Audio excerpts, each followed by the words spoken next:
اسلام قبول کرتے ہیں اور پھر باہر خود کربلا میں مولا کے ساتھ امام کے پاس ایک شخص آیا. آنے کے بعد اس نے عرض کیا کہ کربلا کے میدان میں نے آپ کے بابا کو قتل کرنے میں بھی شریک تھا، لیکن کیا یہ بتائیں کہ انسان کے دل سے لذت عبادت ختم ہو جاتی ہے اور مال حرام پہ کربلا میں مولا نے بڑی توجہ دی ہے. جب کربلا کے گنچوں کو حسین نصب کر رہے تھے تو ایک مرتبہ سب سے مخاطب ہو کے مولا نے کہا کہ دیکھو، اگر کسی کے بھی ذمے کسی کا ایک درہم بھی ہے تو وہ میرے پاس سے چلا جائے، وہ میرے ساتھ جہاد میں شریک. فرمایا کہ رسول کی بہت ہی زیادہ مشہور و معروف حدیث کہ جس میں مرسل اعظم ارشاد فرماتے ہیں کہ ان الحسین مصباح الہدی و سفینۃ النجات، کہ حسین جو ہے وہ چراغ ہدایت ہیں اور نجات کی کشتی ہے. توجہ چاہتا ہوں، تھوڑی دیر آپ کے درمیان حائل ہوں گا. عزیزان گرامی، اس میں جو قابل توجہ بات یہ ہے کہ رسول نے مولا حسین کو دو چیزوں سے تعبیر کیا ہے. ایک، مولا حسین کو کشتی نجات کہا ہے، دوسری چیز چراغ ہدایت کہا ہے. آپ کی مکمل توجہ چاہتا ہوں. ایک چراغ ہدایت کہا ہے. کسی نے چھٹے امام سے آ کر عرض کیا کہ مولا آپ جتنے کے جتنے ائمہ اطہار ہیں یہ سب کے سب کشتی نجات ہے. مولا نے کہا ہاں ایسا ہے.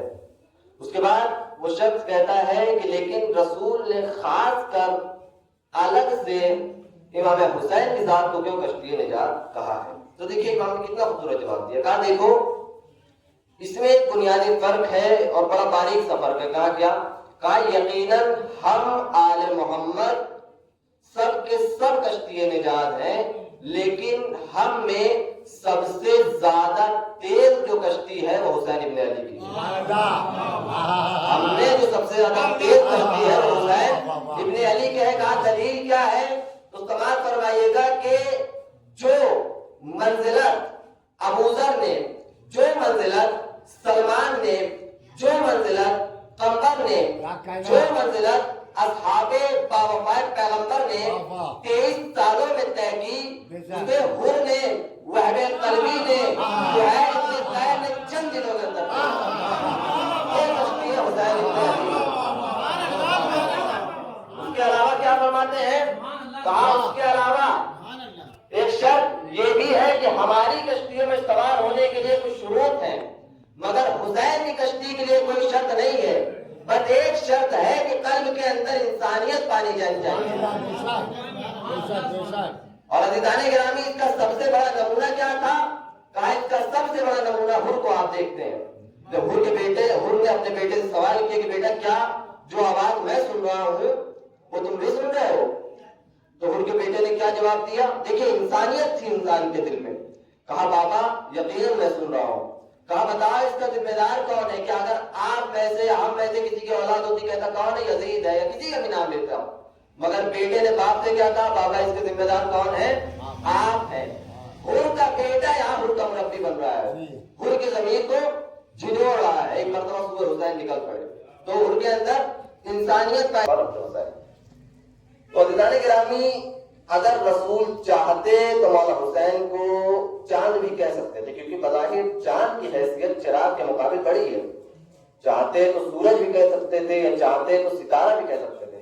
کیا وجہ تھی کہ رسول اکرم نے حسین کو چراغ کہا؟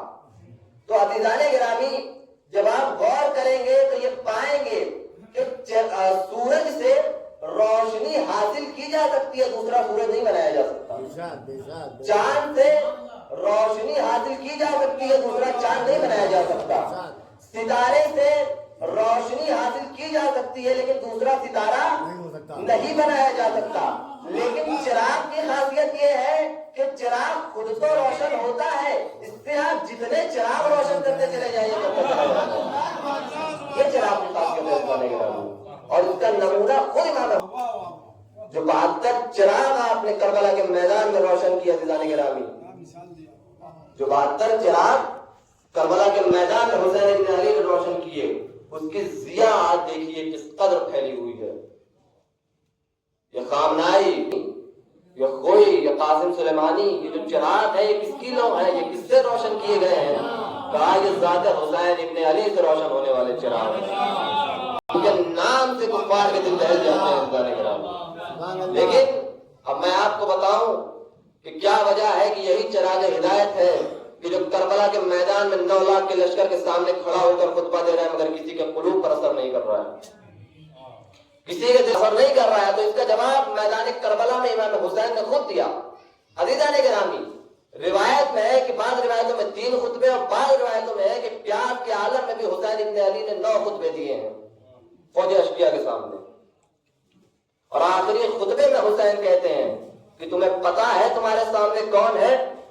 میں فرزند فاطمہ، میں رسول کا نواسا، میں جو پشت رسول پر سوار ہوا، میں ہوں کہ جس کے لب دیتے تھے، میرا بابا اسد اللہ تھا۔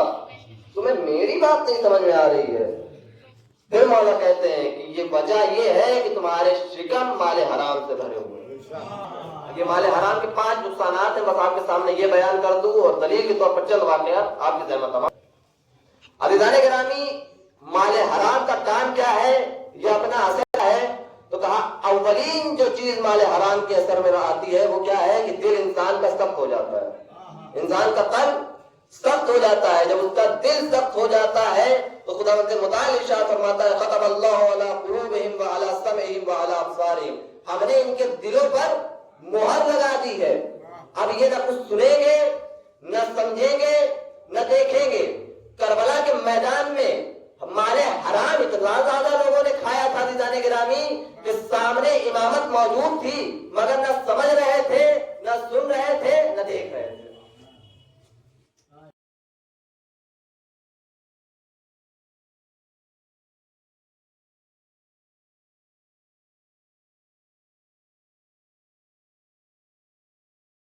مظلومین المنتخبین المنتجبین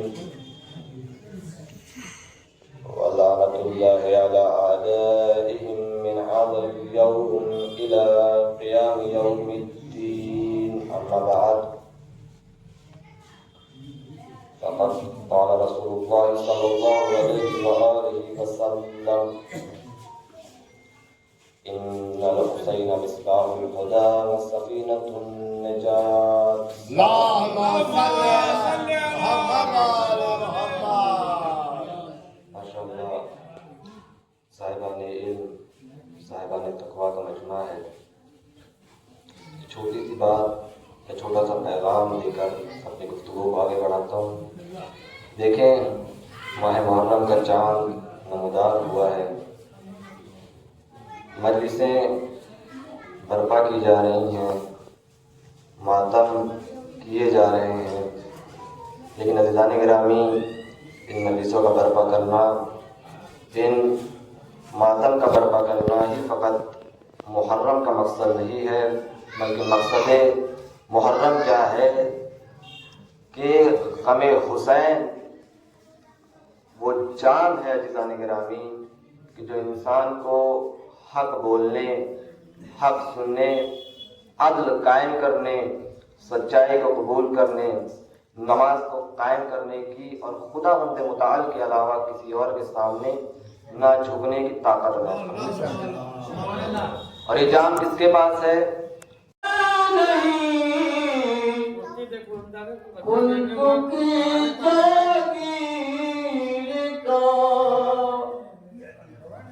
مجھ پہ کچھ لالچ نہیں، خلد کی جاگیر کا فرض ادا کرنا ہے، لیکن مدحت شبیر کا فرض ادا کرنا ہے، لیکن مدحت شبیر کا اور بیٹھتا ہوں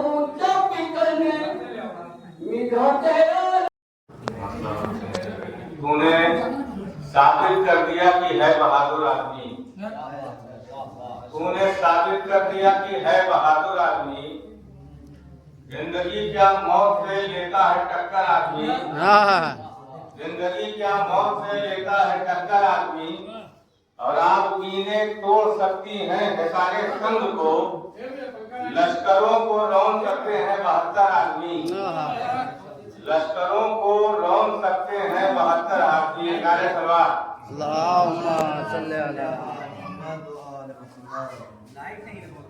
ایک مسئلہ اور تو بھی کہ میرے سجدے ٹھکانہ ڈھونڈتے ہیں، میرے سجدے ٹھکانہ ڈھونڈتے ہیں۔